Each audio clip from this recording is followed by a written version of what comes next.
Hello दोस्तों, हमारे YouTube channel में आप सबका स्वागत है। दोस्तों, आज की इस वीडियो में आपको बताएंगे राधा रानी की मृत्यु कैसे हुई थी।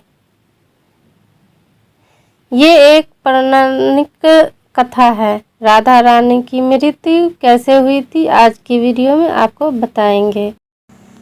पुराणों में कहा जाता है कि जब भगवान विष्णु ने कंस का वध करने के लिए मथुरा में देवकी के गर्भ से जन्म लिया था, तो वही मथुरा के बरसाना में एक रावल नाम गांव के मुखिया वर्षभानु ने के घर में राधा रानी ने पुत्री के रूप में जन्म लिया था। राधा रानी की माता का नाम कीर्ति था। पुराणों की कथाओं के अनुसार राधा रानी बचपन में देख नहीं सकती थी, क्योंकि अपने जन्म से पहले ही राधा ने तय कर लिया था कि पृथ्वी लोक पर उनके द्वारा देखी जाने वाली सबसे पहली चीज श्री कृष्ण हो, और तब तक वह पृथ्वी लोक पर कुछ नहीं देखना चाहती थी।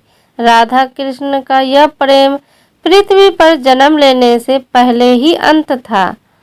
भगवान पुराण की माने तो श्री कृष्ण ने अपना ज्यादातर बचपन गोकुल में बिताया था।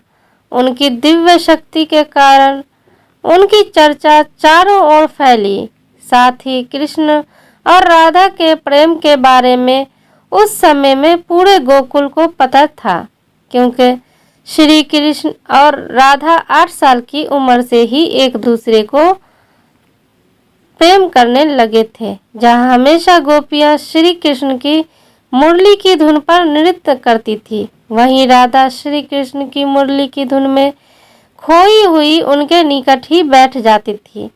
राधा और बांसुरी का जुड़ाव ऐसा था कि जब भी श्री कृष्ण बांसुरी बजाते तो राधा को मानो ये पता चल जाता कि श्री कृष्ण उन्हें बुला रहे हैं, जिसके बाद श्री कृष्ण और राधा कई घड़ी तक यमुना नदी के किनारे बांसुरी की धुन में मगन रहते थे।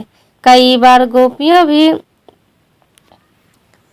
इनके इस तरह के प्रेम को देखकर उनसे जलती थी। जब श्री कृष्ण बड़े हुए तो उनके सखा और राधा का जीवन काफी तेजी से बदला, क्योंकि अब वह समय आ गया था कि जिसके लिए श्री कृष्ण ने पृथ्वी पर जन्म लिया था। इसलिए अपने मामा कंस के बुलावे पर श्री कृष्ण को गोकुल छोड़कर मथुरा जाना पड़ा था।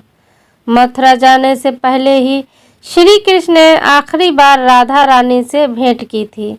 श्री कृष्ण और राधा उस समय काफी उदास थे, क्योंकि राधा ये बात जानती थी कि श्री कृष्ण मथुरा जाने के बाद अब शायद ही वृंदावन में वापस आएंगे। इसलिए काफी समय तक दोनों के बीच खामोशी रही, और अंत में राधा ने श्री कृष्ण से 2 वचन मांग लिए, जिसमें पहला कि राधा के दिल में हमेशा श्री कृष्ण का ही वास रहेगा, और दूसरा राधा ने श्री कृष्ण से कहा, मेरे जीवन के अंत समय में आप मुझे दर्शन देंगे।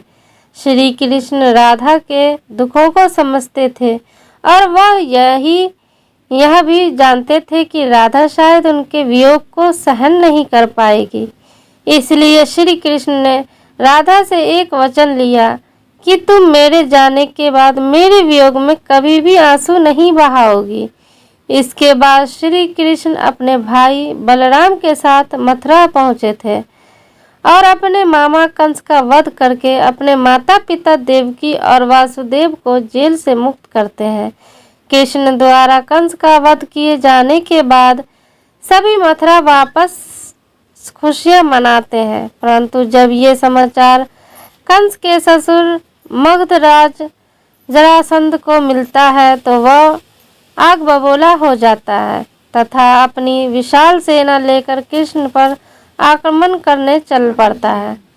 श्री कृष्ण को जब यह पता चलता है कि जरासंध मथुरा पर सेना के साथ आक्रमण करने आ रहे हैं, तो श्री कृष्ण ने अपने भाई बलराम के साथ एक सेना तैयार की और जरासंध को युद्ध में बुरी तरह हरा दिया। लेकिन अब मथुरा पर काफी आक्रमण होने लगे थे। इसलिए श्री कृष्ण ने यादवों की रक्षा के लिए समुद्र के किनारे एक राज्य का निर्माण किया, जिसके चारों ओर एक बहुत बड़ी दीवार थे, जिसे द्वारिका नाम दिया गया था। श्री कृष्ण ने द्वारिका पर 36 साल तक राज किया, इसलिए श्री कृष्ण को द्वारिकाधीश भी कहा जाता है। द्वारिका में रहकर श्री कृष्ण ने रुक्मणी और सत्यभामा से भी विवाह किया था। श्री कृष्ण रुक्मणी से भी काफी प्रेम करते थे। रुक्मणी भी श्री कृष्ण जी को अपना आराध्य मानती थी। यहाँ तक कि रुक्मणी ने अपने परिवार वालों के विरुद्ध जाकर कृष्ण से भागकर गर्भधारण विवाह किया था। जब श्री कृष्ण द्वारिका पर राज कर रहे थे, उस समय श्री कृष्ण का जीवन काफी व्यस्त था।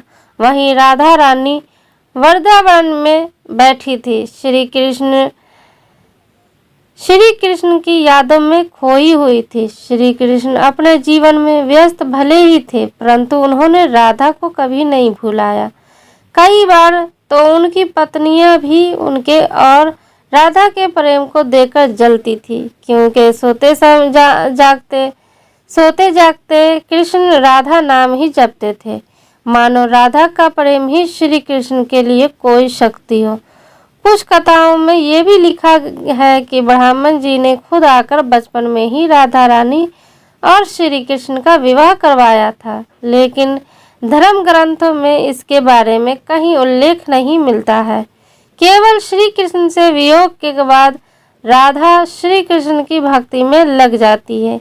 एक समय ऐसा भी आता है कि जब उनका विवाह एक यादव पुत्र अभिमन्यु से कर दिया जाता है, और अभिमन्यु को श्राप मिला था कि वो कभी भी राधा रानी को छू भी नहीं सकता। अगर उसने ऐसा किया तो वो भस्म हो जाएगा या उसकी मृत्यु हो जाएगी। राधा रानी अपने विवाहित जीवन में सभी जिम्मेदारियां पूरी कर रही थी और अपनी जिम्मेदारियों से मुक्त होकर श्री कृष्ण से मिलने का फैसला किया। पुराणों में राधा की मृत्यु का उल्लेख नारद पुराणों में मिलता है। जब राधा श्री कृष्ण से मिलने द्वारिका नगरी पहुंची तो यहाँ दोनों काफी समय तक साथ रहे, पर एक साथ एक महल में रहने के बावजूद भी श्री कृष्ण अपने कार्यों में काफी व्यस्त रहते थे। इसके अलावा श्री कृष्ण को यह डर भी था कि श्री कृष्ण और राधा के प्रेम के कारण उनकी पत्नियों से मिलने वाला प्रेम कम न हो जाए, इसलिए श्री राधा रानी ने श्री कृष्ण को बिना बताए द्वारिका छोड़ दिया और वृंदावन चली गई। लेकिन जब राधा का अंतिम समय आ चुका था, अपने अंतिम समय में राधा ने श्री कृष्ण को अपने वचन की याद दिलाई। कैसे श्री कृष्ण ने मथुरा जाते समय राधा को उनके अपने अंतिम समय में पास रहने का वचन दिया था। जैसे ही श्री कृष्ण को राधा को दिए वचन का आभास हुआ तो वे तुरंत ही राधा के पास पहुंच जाते हैं और अपने प्रेम को अंतिम सांस लेते देखकर भावुक हो जाते हैं। तब कृष्ण ने राधा से अंतिम समय में कुछ मांगने को कहा। राधा ने पहले तो श्री कृष्ण से कुछ नहीं कहा, परंतु श्री कृष्ण ने जोर देकर कहा तो राधा ने कहा कि मेरी बस एक ही इच्छा है कि मुझे मेरे अंतिम समय में वैसे ही पल बिताने हैं जैसे हम वृंदावन में एक ही साथ बांसुरी की धुन में समय बिताते थे। राधा के ऐसे वचन सुनकर श्री कृष्ण ने अपनी बांसुरी उठाई और मधुर आवाज में उसने बजाना आरंभ कर दिया। बांसुरी बजने के दौरान कृष्ण और राधा दोनों लगातार एक दूसरे को ही देखते रहे और दोनों की आंखों से एक दूसरे के प्रेम के कारण आंसू थे। इसी तरह वृंदावन की पुरानी यादों में राधा जी ने अपनी अंतिम सांसें ली। राधा जी की सांसें थम जाने के कारण श्री कृष्ण की बांसुरी की आवाज भी थम गई और श्री कृष्ण को राधा की मृत्यु से इतना आघात पहुंचा कि गुस्से में आकर कृष्ण ने अपनी प्रिय बांसुरी को ही 2 टुकड़ों में तोड़ दिया। दोस्तों, वीडियो पसंद आई हो तो चैनल को सब्सक्राइब ज़रूर करें। अगले वीडियो में फिर मिलते हैं।